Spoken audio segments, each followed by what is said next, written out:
Setelah melalui pembahasan cukup panjang, DPRD Sumsel akhirnya mengesahkan APBD Sumsel tahun 2022 sebesar 10 triliun rupiah lebih dalam sidang paripurna yang dihadiri oleh Gubernur Sumsel Herman Deru.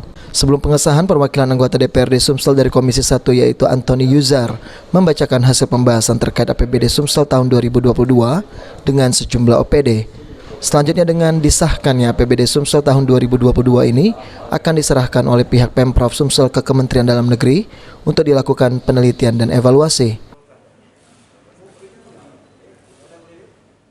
Rancangan peraturan daerah tersebut akan kami serahkan kepada Kementerian Dalam Negeri Republik Indonesia untuk dievaluasi sehingga pada saatnya dapat segera kita tetapkan menjadi peraturan di daerah.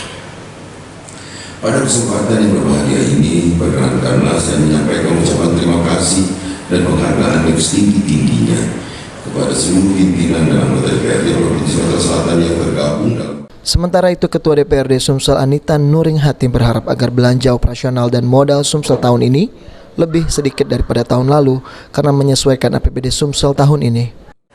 Kita berharap memang juga belanja operasi, belanja operasional, belanja modal kita lebih sedikit daripada tahun yang lalu. Karena hal ini kita penyesuaian dari Seperti diberitakan sebelumnya, APBD Sumsel tahun 2022 ini mengalami penurunan dibandingkan tahun sebelumnya karena pengalokasian dana BOS tidak lagi masuk ke provinsi. Firman Hidayat, PAL TV.